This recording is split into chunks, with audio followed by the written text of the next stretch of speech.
Bismillahirrahmanirrahim. Assalamualaikum warahmatullahi wabarakatuh. Alhamdulillah, hari ini kita akan teruskan lagi sesi PDPR kita pada hari ini, untuk topik subtopik yang terakhir dalam bab 10, kimia dalam perubatan dan kesihatan. Saya ingat ini mungkin kelas terakhir kita bersamalah. Pertama kali saya minta maaf sebab saya tak dapat lagi bersama dengan kamu untuk kelas yang seterusnya, dan kamu mungkin akan menerima guru baru lah. Berikutan perpindahan saya dan beberapa rakan guru lain lah. Mohon maaf. Skill kasar bahasa melawak terlebih kurang, terkata benda tak patut nah. Saya mohon maaf tak sangat apa yang saya ajak kamu tak boleh nak faham dan sebagainya. Tak apa, kita teruskan lagi dengan sesi PDPR kita, yang mana kita akan bincangkan hari ini berkaitan dengan produk kesihatan. Produk kesihatan. Apa kita tengok hasil pembelajaran kita. Yang pertama, menerangkan maksud bahan aktif dalam produk kesihatan, dan yang kedua, mewajarkan penggunaan produk kesihatan yang terdapat dalam pasaran. So, nanti kita akan bincangkan dua benda ni lah, dua hasil pembelajaran. Baik. Yang pertamanya kita nak tengok bahan aktif dalam produk kesihatan. Apa itu bahan aktif dalam produk kesihatan? Kalau kamu beli satu barang makanan, apa-apa bahan makanan yang ada packaging ni, contoh ni. Contoh, kamu boleh tengok bahan yang dibuat. Bahan-bahan yang dibuat. Apa bahan yang membuatkan bahan makanan ini? Bermula yang paling depan sekali itu paling banyak. Contoh, ramuannya dia tulis gula. So, gula paling banyak untuk produk makanan tu. Itu contoh. Tapi dalam produk kesihatan dia akan tulis produk bahan aktif. Bahan aktif. Bahan aktif tu apa? Bahan aktif adalah komponen tertentu di dalam satu produk yang mempunyai kesan terhadap penyembuhan atau pencegahan penyakit. Saya bagi contoh ni satu. Ni kita tengok kat situ vitamin C lah. Dia kata bahan aktif dia vitamin C. Tujuan dia antioksidan. Ni contoh saya bagi bahan vitamin C untuk anak saya makan. Sama juga dia tulis vitamin C 100 mg. Tujuan dia untuk antioksidan juga. Ini contoh bahan aktif dia. Indikasi dia sebagai suplemen kesihatan. Nampak tak? Dia kena buat penerangan yang sama. Contoh yang kedua. Kalau saya tunjuk ni Scott Emulsion.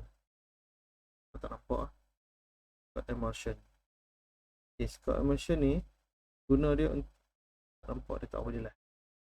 Kod. Kalau kamu baca dia, kalau kita dapat baca kat sini, bahan ramuan aktif dia minyak ikan kut, kalsium hyposphosphate, fatty minyak vitamin A dan D3.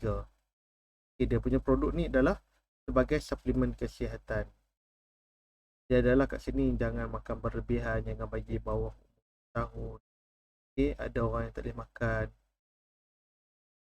Ada yang kena dapatkan khasiat syarat untuk makan. Dan benda tu ni contoh Berocca. Dia tak boleh nampak Berocca ni. Warna hijau. Berocca ni dia punya bahan aktif dia adalah vitamin B group. Yang dicampurkan dengan vitamin C, kalsium, magnesium dan zinc. Yang ni adalah sebagai bahan suplemen kesihatan. So kita dah tengok bahan aktif untuk setiap produk. Bila kita beli, dia ada ketujuan dia. Bukan semua untuk melegakan penyakit, dia juga sebagai pencegahan penyakit. Bagi produk Panadol produk kesihatan dia jual kan. Kita tengok apa dia yang ada. Dia tulis 600 mg paracetamol. Ataupun dia tulis dia jenama macam-macam tapi benda yang sama je. Panadol tu paracetamol lah. Baik. Ni kita tengok ni minyak ikan kut, ni pil-pil vitamin C. Penggunaan produk kesihatan terdapat dalam pasaran. Kadang-kala produk kesihatan seperti suplemen dia ambil untuk memulihkan penyakit dan mengekalkan kesihatan kita. Okey, macam sekarang, situasi sekarang. Situasi sekarang situasi COVID-19. Kalau kamu tengok, kalau yang kita kata lebih kepada Islamik, dia lebih suruh makan minyak habatus sauda ni macam ni, minyak habatus sauda, minyak zaitun, habatus sauda, okey, bawang putih. Saya makan ni, saya makan juga. Okey, vitamin C pun saya makan juga. Okey, sebab apa? Sebab kita nak boost kita punya kesihatan, antibody badan kita supaya mengekalkan kesihatan. Okey, sebab virus COVID-19 ni merata-rata, kita tak tahu. Mungkin saya ada tapi saya tak sakit, saya boleh jadi penyebar. Jadi kawan-kawan sekeliling ni dalam keadaan bahaya. Contoh macam tu. Okey, yang pernah alami macam Kristina dia mungkin faham sebab dia pernah tak keluarga dia kan. Tapi bila kita ada vitamin C yang cukup dalam badan kita, dia akan boost antibody. Sebab apa? Sebab dia boleh mengganggu radikal bebas. Okey. Sebab dia akan jadi antioksidan yang mana akan mengganggu proses radikal bebas tu. Okey. Jadi kat situ pentingan vitamin C tu ada. Okay. Selain pada tu, minyak habatus sauda ni Nabi pun habaq. Contoh Nabi pun habaq. Dapat menghilangkan segala penyakit kecuali mati. Ada penyakit yang dia boleh bantu. Kalau kita baca kat sini, dia kata dia boleh anti tumor. Anti tumor maksudnya antioksidan tu. Anti kanser. Okay, anti bakteria, anti radang. Menggalakkan pengeluaran susu dan wanita penyusukan anak. Menstabilkan tekanan darah tinggi dan mengatasi residu. Ini kebaikan dia. Ni saya juga ada beli minyak zaitun. Minyak zaitun ni produk kesihatan juga. Tapi minyak zaitun ni dia yang terbaik untuk orang yang ada penyakit jantung. Sebab dia very low cholesterol. Dia tak ada kolesterol. Bila dia tak ada kolesterol, dia sangat bagus. Kat sini dia punya peratusan antioksidan dia 40,000. Saya pun tak tahu apa dia punya unit dia. Tapi dia yang terbaik lah. Ni saya beli dekat Olive House. Memang mahal. Botol ni RM159. Tapi sangat bagus. Makan pun tak boleh banyak. Kan sekali makan boleh makan satu tudung kecil. Okay. Dia tujuan dia untuk kalau orang ada sakit jantung, orang yang ada ni, dia boleh membuka ruang balik kapilari darah yang tersumbat tu. Okay. Macam vitamin C saya dah cakap tadi. Okay, macam vitamin D dan vitamin D yang ada dalam minyak ikan kut ni, dia bagus untuk apa? Untuk menjaga hati badan kita. Hati ni penting untuk cerna makanan tau. So kalau hati kita bagus, dia boleh jaga badan kita. Dan vitamin A ni untuk mata dan sebagainya. Ini juga bagus. So kalau kita contohlah kita tak ada duit kan, nak beli ke produk kesihatan, kita boleh guna makanan semula jadi yang ada vitamin yang betul. Okey, kan kita dah tengok sebelum ni kita belajar kan, dia boleh jadi daripada buah, sayur, ulam. Cuma kita kena tahu ulam sayur hijau ni dia tinggi purin. Dia tinggi purin, dia boleh ke arah gout. Bukan setakat makan sotong udang gout. Sayur hijau juga kalau berlebihan dia boleh bawa kepada gout. Okey, tak apa. Nanti kita boleh baca lagi lah. Okey, itu tujuan produk dapat kesihatan. Dia sama ada nak memulihkan penyakit atau mengekalkan kesihatan. So itu produk saja. Bila produk maksudnya kena beli, dan kita beli untuk kesihatan kita. Alright. Produk kesihatan yang baik dapat menjamin tumbuh saraf yang normal dan meningkatkan daya pencegahan penyakit. Itu produk kesihatan yang mana dia mesti dapat FDA. You mean tak FDA, dia maksudnya dia dapat kelulusan daripada pharmaceutical, dia kata apa? FDA ni Pharmaceutical Drug Association. Kita kata persatuan ubat dan farmasi. Itu maksudnya dia dapat itu, maksudnya dia dalam kategori baik lah tu. Tapi kita kena tahu, walaupun dia baik, tapi dia kena makan ikut dos.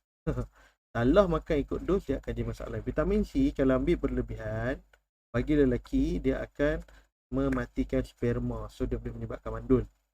Vitamin C So kita kena baca betul-betul, oh ni berapa gram sehari. Kita dah bincang ni sehari untuk makan vitamin C tak boleh lebih pada 2000 mg. Bermaksud tak boleh lebih, kalau tengok kat sini sebiji 100 gram, 100 mg, maksud tak boleh lebih daripada 10 biji, 20 biji sekali makan. Tapi kita kena tahu, bukan setakat kita makan vitamin, kita juga makan makanan lain. Jadi ikutlah nasihat doktor. Biasanya untuk dewasa 2 biji aja. Macam ni, sebiji dia ada 700 no, 1000 mg tak silap saya. Sebiji dia boleh kerana melayar. Apa yang suka makan beroka, suka makan apa lagi satu tu? Alah, saya dah lupa, ada yang jenis rendah punya kan. Dia nama macam-macam ni. Tapi kandungan dia sama je, 1000 mg untuk sebiji. Jadi sebiji sudah cukup untuk sehari. Okey, sama juga dengan minyak kangkut, tak boleh berlebihan. Okey, sebab apa? Dia tujuan dia untuk meningkatkan daya pencegahan penyakit, tapi jangan sampai penyakit lain. Dia kalau berlebihan, benda ni boleh jadi kanser hati balik. So kita kena makan ikut dia punya sukatan yang betul. Okey, contohnya pengambilan multivitamin dapat meningkatkan proses pembesaran kanak-kanak. Biasanya vitamin kanak-kanak kita bagi vitamin C ataupun kita bagi multivitamin yang ada lysine. Supaya apa? Lysine ni dia akan menyebabkan budak itu meningkat dia punya selera makan. Saya nak tunjuk, tak pasti ada ke tak sana. Tengok dalam ni saya ada contoh satu vitamin multivitamin, with lysine and calcium. Yang ni dia tujuan dia untuk pembesaran, support normal development and growth, enhance well-being. Maksud dia kata apa? Untuk menyokong pembesaran yang normal, dan perkembangan yang normal, perkembangan dan pembesaran yang normal. Enhance well-being untuk meningkatkan antibody. Ni tujuan dia lysine. Tapi yang ni dia kena makan sikit je, kalau banyak tu gemuk budak tu. So kita kena bagi pun ikut sukatan yang betul. Okey, dia punya bahan aktif dia ada kalsium, B1, B2, B6, vitamin tu, vitamin D3, E, nicotinamide, D-fathenol. So kalau makan dia adalah 100 ml with orange. No, dia hanya boleh makan tak silap saya berapa mil saja ni. Sikit saja. So kena ikut sukatan bila bagi anak atau adik kita makan. Okay.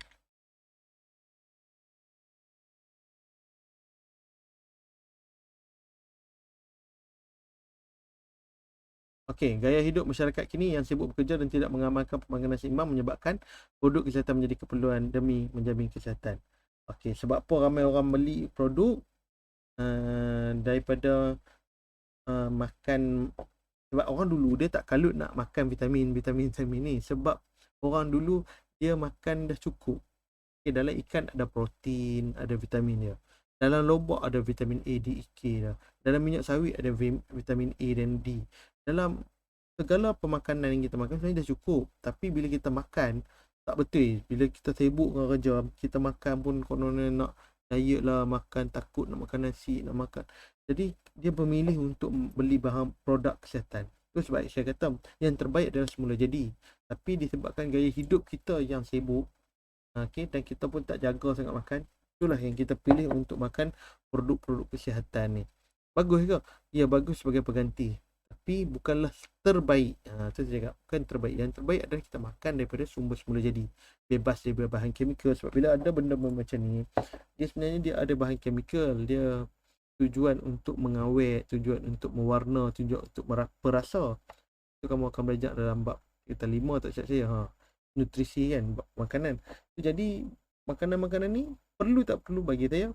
Perlu jika kita tak jaga makan, dan tak perlu jika kita boleh makan mengikut makanan semula jadi tu, ikut kuantiti yang betul. Okay. Jadi untuk macam saya, anak saya ni ada masalah dengan antibody yang tak berapa kuat sebab dia kurang makan vitamin C. Nak bagi limau, tak mau nak bagi ni masam lah, apple dia makan juga.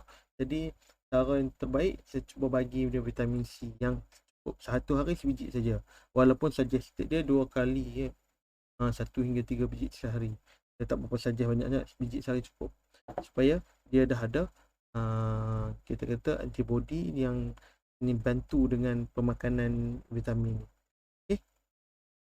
Contohnya pengambilan pil-pil vitamin sebagai pelengkap kepada amalan pemakanan yang tidak seimbang, saya dah cerita tadi kan. So itulah perbincangan kita mengenai pemakanan uh, produk kesihatan ni. Okay, dan juga saya harap benda macam ni bukan setakat belajar untuk jawab soalan exam. Kamu boleh jadikan sedikit panduan, sedikit ilmu daripada perbincangan kita ni untuk kamu hidup. Maksudnya kamu ada cara, oh macam ni tujuan dia.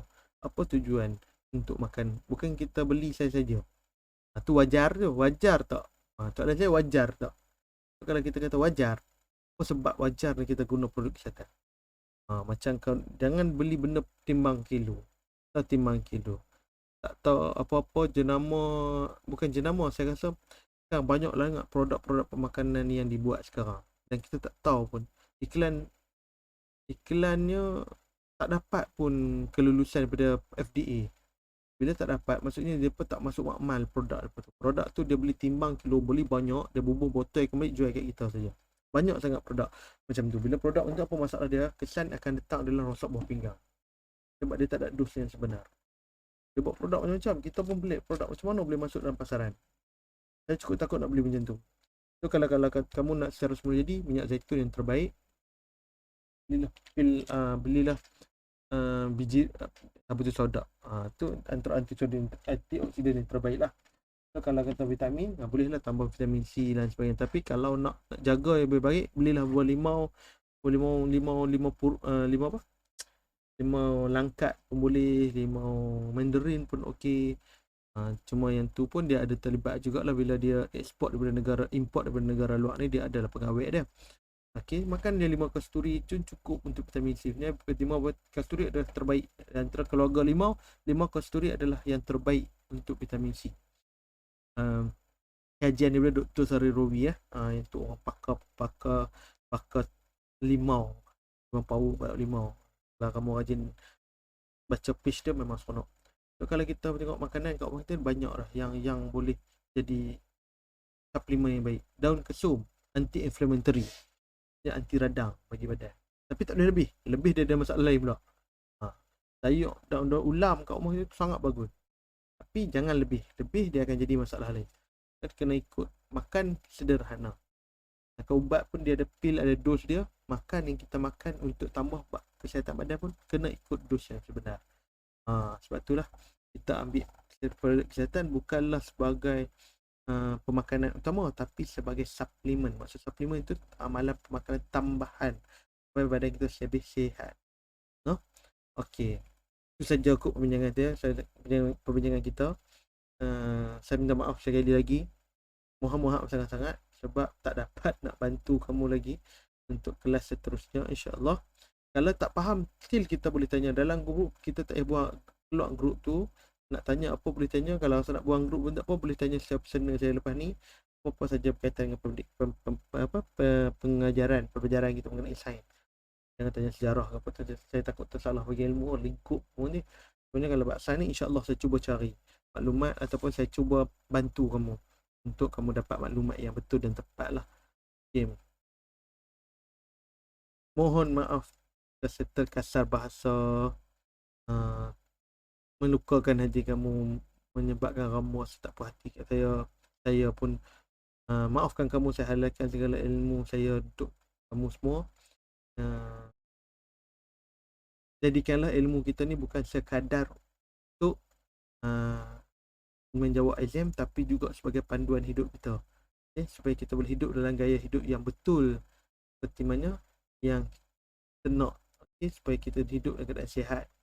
Okay? Sains ni adalah pembuktian kepada sunnatullah.